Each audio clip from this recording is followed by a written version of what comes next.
I had poured my heart and soul into making the company show some progress. But my CEO wife kicked me out of the executive team.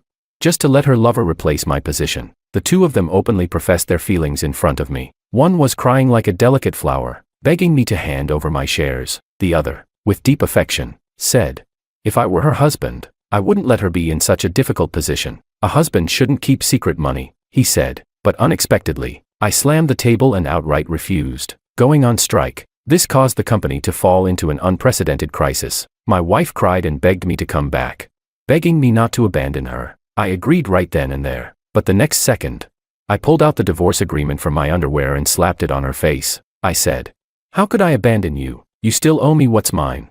Chapter 1. The first day off from work, so satisfying. It wasn't until I turned 27 that I realized how wonderful it is to wake up naturally. I stretched lazily in bed, grabbed my phone to check the time. As soon as I unlocked it, a flood of calls and messages popped up. I casually answered one, and immediately the voice of the general manager came through, full of reproach. He scolded, George, why haven't you been coming to work? The proposal for the client is due tomorrow, and no one is handling it. We're all panicking.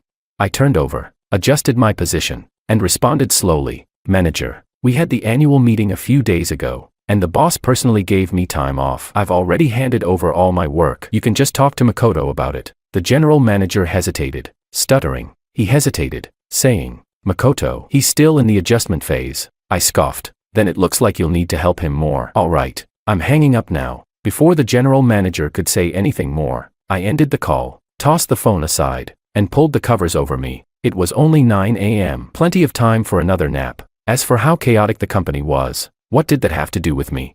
I was just an ordinary employee the boss had given time off to. However, before I could even settle back in, there came a loud banging on the door. George, come out here.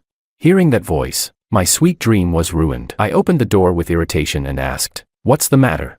Willow stood in the doorway, hands on her hips, aggressively poking me in the chest. She complained. Seriously, it's just because you lost the promotion and year-end bonus. Do you have to make a scene like this? There's so much going on at the company. Can't you take care of your handover work and do something else?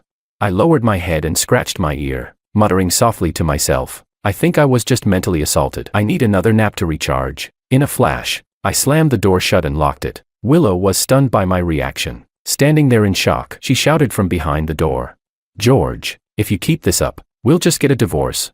Chapter 2. I was speechless. Why does she always love to threaten me with this? I pinched the bridge of my nose, leaned against the door, and sneered, fine, let's get a divorce. We'll go to the Civil Affairs Bureau tomorrow. Whoever doesn't go is a son of a bitch. Willow's voice dropped in an instant. When the hard approach didn't work, she switched to the soft one. She pleaded, darling, I'm sorry. I was just too anxious earlier, but the company is really in chaos right now. Can you help me out? The new year is almost here, and we can go skiing together afterward. Okay, didn't you say you wanted to take me to experience something different?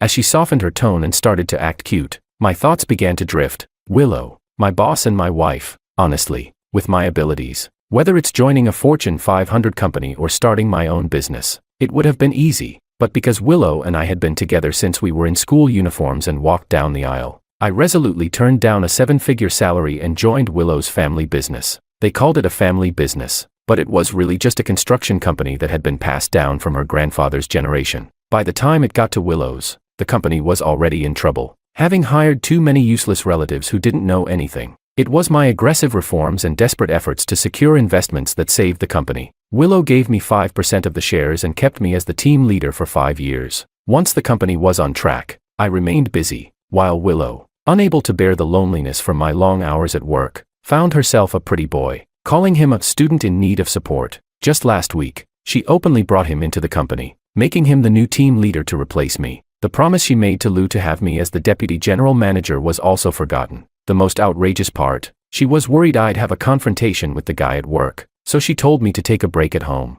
That's why I decided to lie down and relax at home. But that pretty boy has no real skills, and sure enough, he caused a mess, which I had to clean up in the end. It's laughable. I do the work, and he gets the pay. How is it possible for him to land such a deal? I used to love Willow and willingly gave my all for her. Then I was reluctant to lose my shares, unwilling to let 5 years of hard work go to waste. Now, I don't want her anymore, and I don't want the company either. I'm curious to see if they can still keep things smooth without me. Chapter 3. In the end, I returned to the company. As soon as my left foot stepped through the door, several employees surrounded me. They spoke all at once. George, the client wants to discuss the proposal. We need to meet tomorrow to go over the details. George, the data for TNU's report is incorrect. They want it redone. George, the design draft needs to be revised again. I've sent the new requirements to your WeChat. George, the annual report is out. Do you want to take a look? I was speechless. I waved my hand and said, "Stop, stop, stop. Don't crowd around." I made a stop gesture, but the employees kept pushing forward, forcing me against the glass door. Helpless, I took a deep breath and shouted, "Can't you understand when I'm speaking nicely? Stop crowding."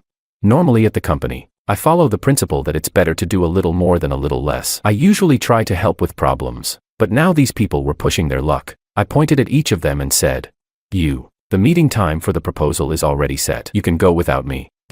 Verifying data is something anyone can do. If you can do it, then do it. If you can't, then get lost. Didn't you hear the handover instructions? You should be looking for Makoto, not me. Got it? The people I pointed at lowered their heads, speechless. After I finished speaking, a cup of water was handed to me from the side. I glanced over, and the person immediately avoided my gaze. He said, "George, I just came to deliver this form. If you scold them, you can't scold me." I chuckled and patted his shoulder, saying, "You're not bad. You've got potential." I put my arm around his shoulder and walked into the office. The other employees quickly stepped aside. After all, I had just been quite assertive, and no one wanted to get on my bad side, except for Makoto. I went straight to the office. As soon as I walked in, he had already brewed coffee and was waiting for me. He said, "George, you're here. You must be tired. Sit down and rest." I held up the plastic cup in my hand and said, "I'll just drink this. Don't stare at me, and don't rush to thank me. I've already made it clear to Willow, I'm just here to help supervise. I won't help with your tasks. We need to avoid any suspicion. You understand?" Chapter 4. After sitting down, I started playing games. An hour later, after playing Happy Match, Angry Birds, and some farming games, he couldn't take it anymore. He asked, "George, could you take a look at this proposal and see if it's feasible?" I took the tablet, skimmed through it briefly, and then flashed a brilliant smile. I said, "My review is garbage. If you scatter some rice on the keyboard, even a chicken could write better than you. A 500K budget for materials, and you quoted 200K. What's going on? Is the client your dad? Are you planning to pocket the remaining 300K yourself?" For the entire day, my sarcastic remarks echoed throughout the company. Eventually, Makoto broke down in tears, a man in his 20s, and a few harsh words made him feel so wrong that he turned and ran out. When he came back, he brought Willow with him. Willow, looking displeased, said, "George, I know you're unhappy with Makoto. He may be inexperienced since he just graduated, but isn't this exactly the time for you, as his senior, to help him out? This is one of the year-end projects for the company. Getting it done early is good for everyone. You're a shareholder too. If the proposal is delayed, you won't get your dividends either." I leaned back in my chair, playing on my phone, and gave them a reluctant glance. Makoto, taller than Willow, was now cowering behind her, peering at me with a challenging look. I impatiently asked, "So, what exactly do you want to say?" The moment of truth arrived, and Willow presented two options. She said, "Option 1, you help Makoto handle everything. If you're nice to him, he'll learn quickly. Option 2, you give up your shares. After that, we'll give you a fixed salary, and you won't have to worry about the company's profits or losses." I put my phone down, stood up, and applauded. I said, all right, Willow, you really have an imaginative mind. But Willow, have you forgotten why I took the shares in the first place? You said it symbolized that, in both business and love, we were one. What's going on now? Planning to team up with someone else? On the surface, you need me for the company, but deep down, you probably want me gone, don't you? Willow, you may not seem very smart, but your ideas are certainly quite naive. Chapter 5. As I hit the nail on the head, their expressions panicked. Willow furrowed her brows and then said, each word deliberate. "This is my company. I don't need you to tell me what to do." Makoto chimed in from the side. "Although you've made a lot of contributions, the highest position you've held is team leader. I thought by now, you'd have accepted reality. Now, Willow's cousin has his eyes on the company. To deal with him, Willow needs 20% of the shares. With that, she'll be the largest shareholder in the company. If I were Willow's husband, I'd just give her the shares directly, so she wouldn't have to worry." When Willow heard this, her eyes filled with tears, and she looked at Makoto with a grateful expression. She choked up, "Makoto, you really understand me." I was speechless. This was the typical simp talk, watching the two of them gaze at each other without a care in the world, their faces almost touching. I suddenly coughed loudly to make my presence known. I scoffed. Are you two not taking me seriously?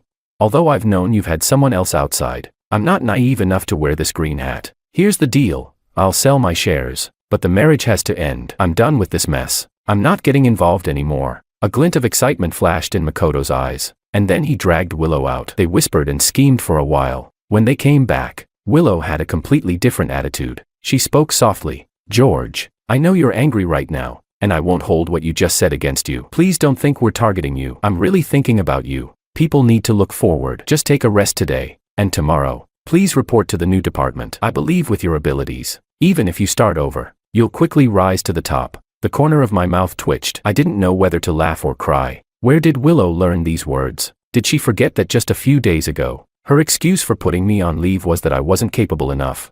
Not to mention, we've known each other for so many years, and now she's trying to guilt-trip me with this nonsense.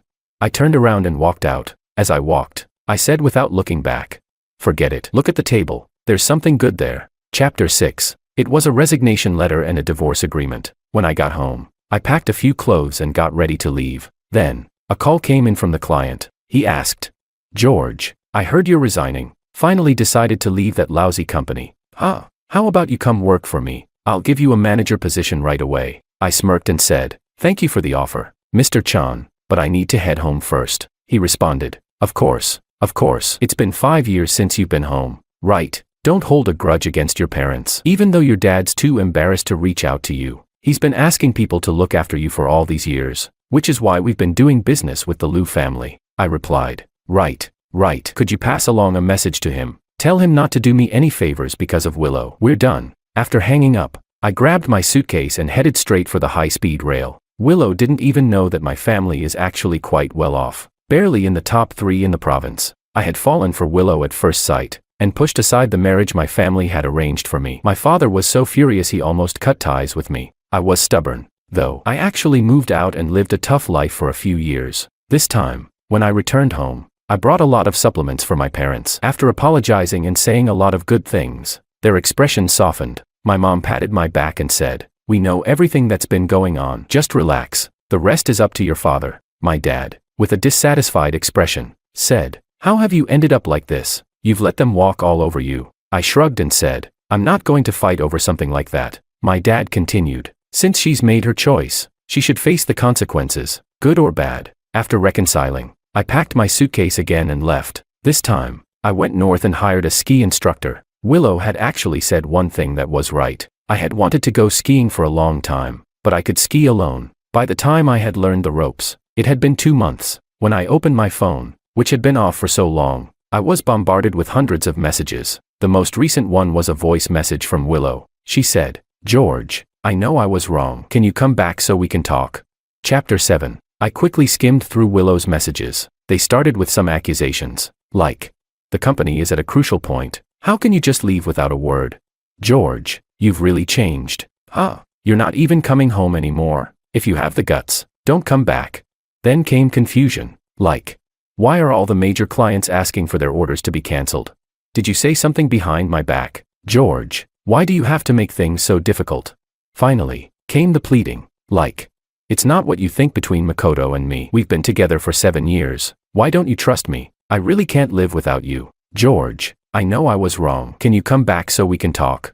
Willow probably didn't realize how easy it was to read her. She wore her emotions on her face. Everything she did or wanted to do was written all over her expression. My family started opposing me being with Willow because they investigated her background. The Liu family is huge, with 2 or 3 dozen people within 3 generations. With so many mouths to feed, and relying on a barely surviving company, Willow's childhood wasn't easy. She was the only daughter in her family, but she had many cousins who stubbornly believed the family inheritance should go to the males. Only her grandfathers will prevented them from directly claiming shares, so they could only target her, trying to make her life miserable, hoping she'd just disappear. When I found out about her suffering, I was heartbroken and vowed to remove the obstacles in her way. Back then, when I reformed the company, I offended a lot of people, and ended up being disliked by both families. Yet Willow hid behind me, playing the role of a virtuous wife, pretending to be a docile little wife who listened to everything I said, always apologizing for me when I offended others, keeping herself spotless. I was blinded by what I thought was love, and it took me this long to see Willow for what she really was. But none of this matters anymore. It's time for me to reclaim my life. Chapter 8. I returned to my family's company. The first project I took over was a collaboration with Willow's company. I glanced at my dad. He was leisurely making tea and said, "Aren't you and her still not done with your business? I'm just giving you a chance here." That's true. Willow and I hadn't divorced yet. So, 3 months later, I was back. The company had changed a lot. More than half of the desks were empty. The front desk was manned by a new face who smiled and asked what I needed. I replied that I was here to talk about the collaboration with Willow, as we had an appointment for this time. Her smile faltered immediately. She said, "Boss Lou isn't in right now." I raised an eyebrow and asked, "Not in? I came all the way here to the company to find her, and now she's going to ghost me." The receptionist bowed and apologized. "I'm sorry, but I'm not sure. She left half an hour ago, and hasn't returned yet. Would you like to wait for her? I can get you a cup of coffee." Curious about what Willow was up to, I agreed. Soon, someone came over and said, "George, are you coming back to work here?" I looked up to see it was the same person who had given me water last time. What was his name again? He replied, "George, you can just call me David," I said. "Ah, David, I see a lot of desks are empty. You haven't left yet." David tugged at his desk tag and gave a wry smile. "Yeah, too many people have left. I'm just an intern, but somehow I ended up as the team leader." While Willow was still gone, I invited David to sit down. I asked, "What's been going on these past few months? How did things end up like this?" Seeing I was curious, David saw an opportunity to vent, and immediately began spilling his frustrations. Chapter 9. It turned out that after I left, Makoto's flaws were starting to show. The reason he could get close to Willow was because of his looks and his silver tongue, not his work ability. Within the first week, he had failed to secure 3 deals, including one with a long-term client. Though I knew that Mr. Chan had torn up the contract because of me, it didn't stop the gossip from spreading throughout the company. People never liked an outsider coming in. When I was around, they had it easy. Even if they messed something up, someone would clean it up for them. But when Makoto came in, they had to split his work, clean up his mess, and still didn't get any gratitude. Soon, the most capable people in the company, after receiving their year-end bonuses, decided to resign and leave. Willow had no choice but to hire new people to fill the gaps. However, hiring people was taken over by Makoto. He was afraid that new hires might surpass him, so he refused to hire anyone with a higher degree or better skills. In the end,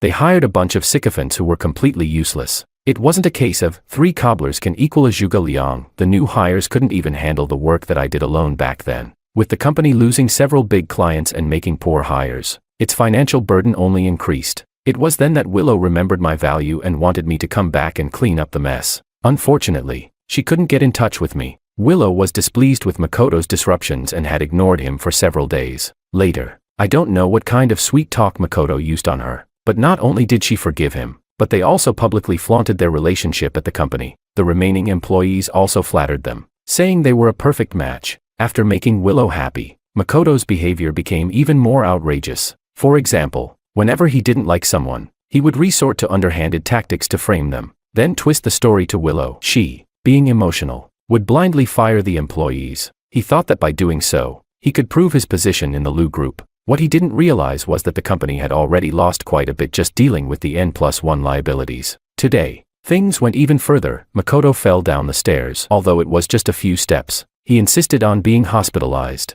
Knowing there was a client meeting in the afternoon, Willow still went with him. I listened to all these gossiping details, and only when David was about to finish his shift did Willow finally return. Chapter 10. 3 months had passed, and Willow looked considerably more haggard, with fine lines appearing on her face. When she saw me, her eyes widened in surprise before she quickly walked over with a smile, saying, "George, you're finally back. I knew you couldn't let go of the company, couldn't let go of me." Before she could finish her sentence, I pushed her hand away, coldly replying, "Miss Lu, please respect yourself. I'm here for business." I waved the folder I was holding in front of her, sneering, "Miss Lu, you sure have a lot of authority. This is the first time I've seen someone let a client wait for 4 hours without a single apology." Willow swallowed hard, disbelief written across her face as she asked, "Are you with Penguin Tech?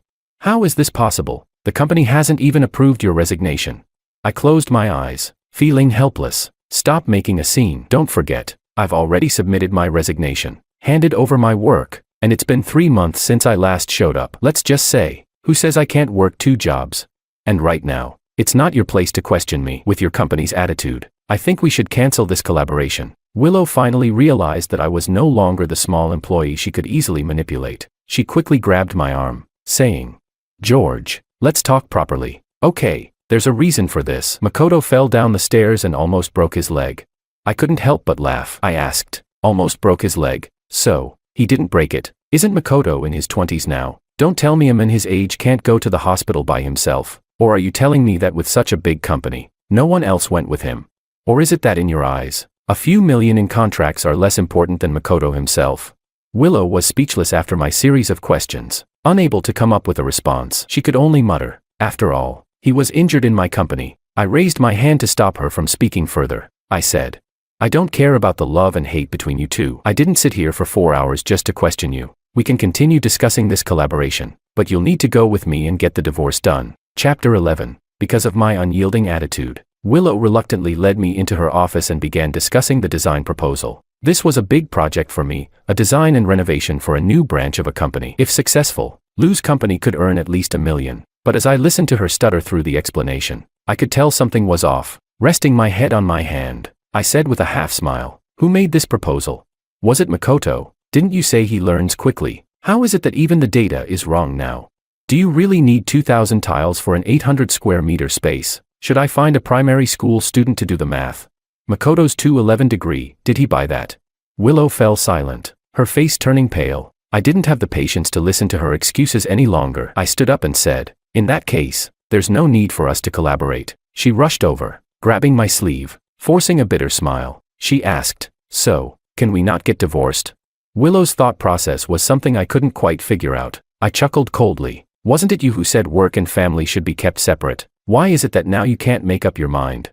Yes, no one in the company knew that Willow and I were married, because she didn't want people to think we were a nepotistic couple. This would make dealing with troublesome relatives difficult. I hid our marriage certificate for 5 years. As the burden on me grew and our time together grew less, even though we still lived under the same roof every night, our feelings for each other slowly faded. We were more like roommates than a married couple. So when I found out about Willow's infidelity, I wasn't surprised at all. It was just a little frustrating when I sat down to write the divorce papers. Chapter 12. That day, David sent me a message. He said, "George, did you know that Willow is in the hospital?" I raised an eyebrow and asked what had happened. It turns out Willow's relatives had shown up. Originally, 70% of the company's shares were spread out, with each relative holding a small portion. Each of them had a say in the company's management. It was me, using the savings I had accumulated over the years, who provided Willow with the initial capital to buy back those shares, one by one. After the successful restructuring, for some reason, Willow ended up selling off a portion of her shares at a high price. But at the time, she didn't report many numbers to me, so I didn't pay much attention. However, she lied to me. With the money the company made in the past few years, even if we didn't live extravagantly, we could have lived comfortably and easily made it to our old age without worry. But Willow couldn't hold on to that money. Like someone head over heels in love, she spent it all on Makoto. She still wore outdated clothes, but bought Makoto luxury watches and sports cars. By the time I resigned, she was already living beyond her means. Her shares kept decreasing, and soon enough, she realized that she no longer held the majority stake. So, under Makoto's encouragement, she set her sights on the 5% I owned. No wonder she'd once told me she had 20%. At the time, I didn't think much of it, assuming Makoto made a mistake. It turns out he had been waiting for this moment all along. Now, the company had fallen into the hands of her cousin. This cousin, Kevin, was somewhat capable. He had his own entrepreneurial ventures and wasn't the lazy type. When Kevin announced that Willow was to be suspended, she couldn't handle it and fainted. The hospital diagnosed her with early-stage brain cancer. My feelings toward Willow were always complicated. I couldn't forgive her betrayal and backstabbing, but I had genuinely liked her once. In the end, I went to the hospital to see her. Chapter 13. When Willow saw me, she started crying. She grabbed my hand, choking on her sobs, and said, "I'm sorry, George. It's only today that I realize you were the only one who truly cared for me." I placed a bouquet of lilies on her bedside and raised an eyebrow. I asked, "Oh, what do you mean?"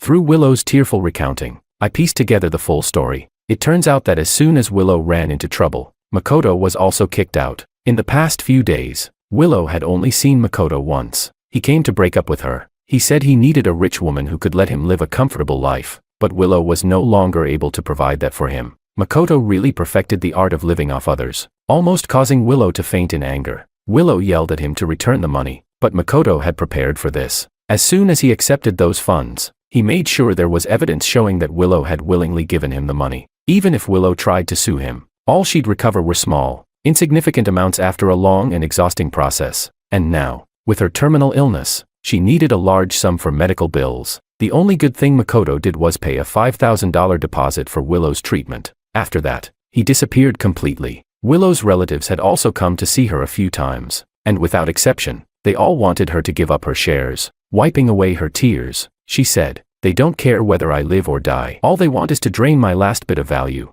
After venting, she looked up at me, cautiously asking, "George, you won't abandon me, right?" I nodded. Before she could smile, I continued, "How could I abandon you? We still haven't divided up our assets. You still have 2 properties under your name, don't you? Let's figure out how to split them." Chapter 14. Willow shamelessly refused to agree and kicked me out. She said, "I won't divorce you. I know you're just upset. Don't worry. I'll wait for you to come back to me." Then she added, "You just want to abandon me. You used to say you were heartbroken for me and would take care of me for the rest of my life. We've been together for 7 years, and now that I have cancer, you still want a divorce. You're no different from those bastard relatives of mine." It's hard to believe that these 2 contradictory statements came out of Willow's mouth one after another. People outside overheard her words and looked at me with reproachful eyes. They whispered, "This guy looks decent, but who would have thought he'd do something like this? He's wasted that girl's 7 years. It's about time he paid her back." Willow didn't expect to receive such recognition and immediately became arrogant, saying, "Did you hear that? You're still my husband. You should take care of me." My expression turned cold. I smiled and said, "Willow, since you still remember we've been together for 7 years, you should know I'm not one to fall for moral blackmail. Fine, if you want to make a scene, if you want to drag this out, I'll play along. I'll pay for your medical bills, and when the time for separation comes, I'll file for divorce. Let's see who can outlast the other." With that, I turned and left, leaving Willow alone to silently cry. The next day, the internet was flooded with insults directed at me. It turns out someone had recorded our conversation from yesterday and edited it to make me look like the scumbag, creating a story around me. In no time, netizens were enraged, accusing me of being irresponsible, and because my face wasn't blurred, my name, address, and phone number were quickly uncovered. I received a barrage of cruel messages and phone calls, with words so offensive that they almost needed a censor. I glanced at my phone and turned it off. I couldn't help but laugh. I wasn't just using one phone, and I had several houses. Trying to crush me with online harassment was still too naive. Chapter 15. My mom called and asked, "What's going on with all that stuff online? Do you need me to help lower the heat?" I refused and said, "I actually hope those videos get even more attention. After all, the higher they raise you, the harder you'll fall." After hearing me out, my mom immediately poured some money into boosting the video's popularity. Then, right after someone threw paint on the front of my house, someone came to see me. It was Kevin. He brought a bottle of red wine as a gift. I asked, "Were those things online from you?" Kevin chuckled lightly and said, "Why would I do that? You've already left the company. There's no need for me to target you." I shook my head and said, "Not necessarily. Aren't you afraid I might reconcile with Willow?"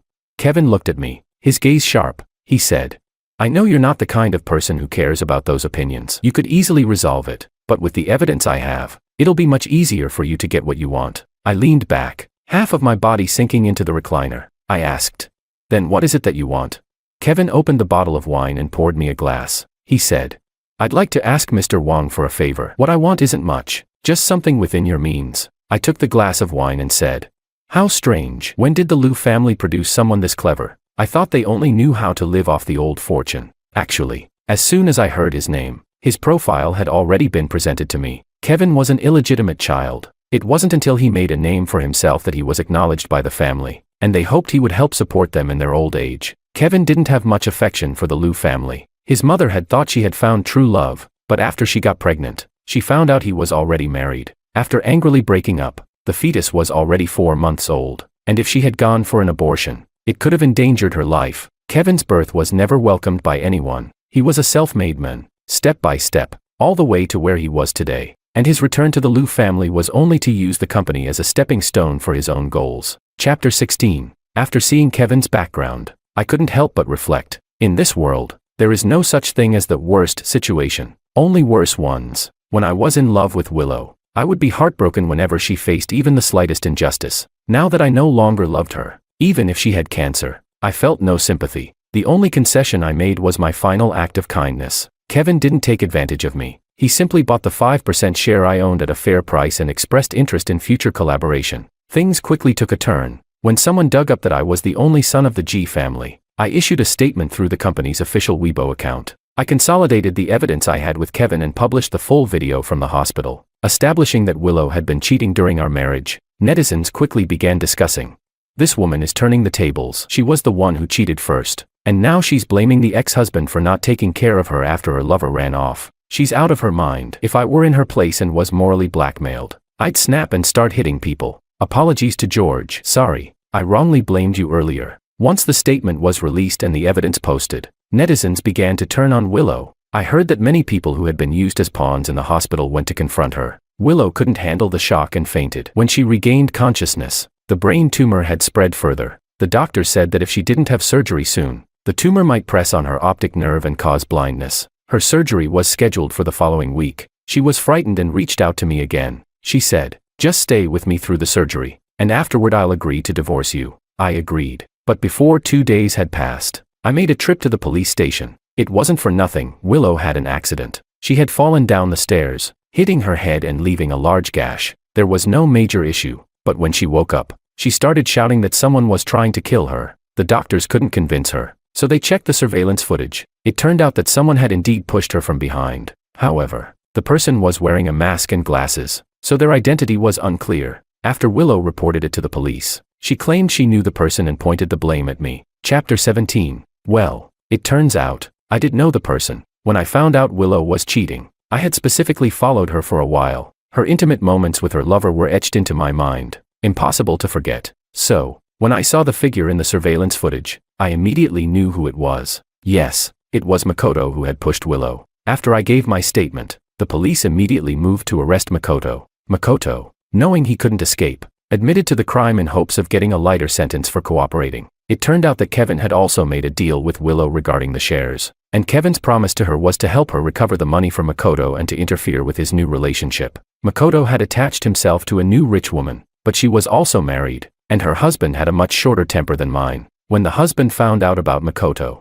he had Makoto stripped and dragged through the streets while cursing him out. After that incident, Makoto's reputation was completely ruined. As if things couldn't get worse, Makoto was also sued by both Kevin and Willow. They accused him of embezzling company funds and demanded he pay back the money. Makoto, being a reckless person, didn't want to see anyone else doing better than him, so he targeted Willow. In the end, since Willow refused to settle, Makoto was sentenced to 6 years in prison, and his cars, houses, and other assets were auctioned off to cover the debts. Willow's surgery was a success. The doctor said that as long as she followed the treatment plan and had regular checkups, living for several more decades wouldn't be a problem. The day she was discharged from the hospital was the same day we went to register our divorce. Chapter 18. Walking out of the Civil Affairs Bureau, Willow looked at me hesitantly and asked, "Will you get married again in the future?" I casually tucked the divorce certificate into my pocket and replied, "It's hard to say. If I find someone I'm interested in, I'll pursue it. If not, it's fine. After all, my money is enough to support me in my old age."